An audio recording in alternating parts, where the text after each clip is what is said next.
Kafin mu nausa cikin course ɗin gaba ɗaya, ni da nake wannan gabatarwar sunana Sulaiman Badamasi. Na yi aiki tsawon shekara 12 a ɓangaren da ya shafi data analysis, information management, research da monitoring and evaluation. Kuma na yi aiki a wurare daban-daban wanda suka haɗa da kamfanoni masu zaman kansu da kuma ƙungiyoyi da ake cewa non-profit wato NGOs, sannan kuma na samu dama har na yi supporting ɗin UN agencies daban-daban a dukkan abin da ya shafi wa'innan ɓangarorin. To a wannan nisan tafiya da aka yi, Allah ya sa an haɗu da mutane da yawa, an je organization daban-daban wanda a wannan wurin dukka tafiya ce ta koyo ba tafiya ta nuna ƙwarewa ba. Kuma a duka wuraren da na yi aiki a wannan tsawon shekarun babu inda ban koyi wani abu ba. Background ɗina shi ne computing. Na fara karatu a makarantar informatics, na yi diploma da advanced diploma a ɓangaren computing, kuma na yi degree ɗina na farko a ɓangaren computer science a Cavendish University da take Uganda. Kuma na yi masters a health informatics and management system. Sannan kuma muna neman ci gaba. A ɓangaren research kuma na jagoranci research da dama, private sector da kuma non-governmental sector a matsayin consultant ko kuma matsayin staff, wanda kuma sun haɗa da joint ko kuma collaborative research. Sannan na jagoranci wani project na control study na shekara 2 a matsayin research lead, kuma na jagoranci wani research grant shi ma na shekara 2.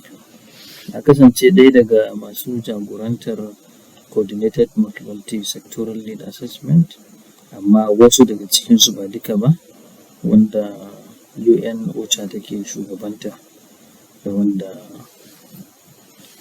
wanda ya tattara kusan dukkan NGOs da kuma UN agencies da kuma rapid need assessment, kuma yana cikin technical lead da suka jagoranci Ritoni area based need assessment da aka gudanar lokacin da IDP suke koma garuruwansu a jihar Borno.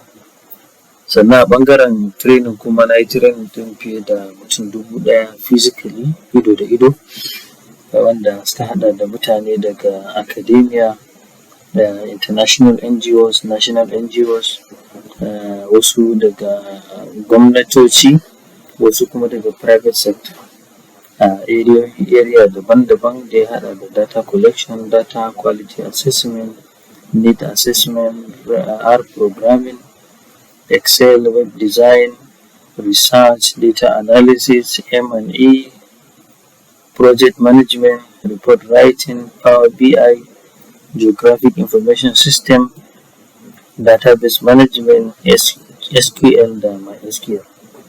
Kuma na taimaka wajen gina learning management system na wani organization da na aiki da shi, kuma a wannan learning management system ɗin mun samu nasarar sama da mutum 2000 sun kammala kwasa-kwasai 7 da muka ɗora, tare da kuma samun certificate.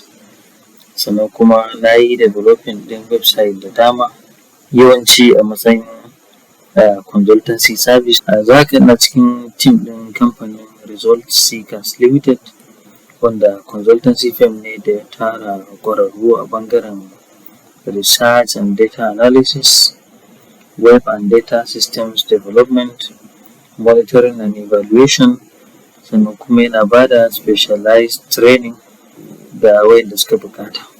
Sannan za a iya tuntuɓar Result Seekers game da waɗannan services ɗin a matsayin team ta website ɗin kamfanin resultseekers.com ko kuma email address info@resultseekers.com ko kuma lambar waya 07070504370, ko kuma ni a tuntuɓe ni a matsayin individual ta email address sbadamasi@resultseekers.com da kuma lambar WhatsApp 08025334020. Sannan za a iya bibiya ta a shafukan sada zumunta kamar haka, a YouTube da Instagram ina amfani da Sulaiman Mahir, a Facebook kuma ina amfani da Sulaiman Badamasi.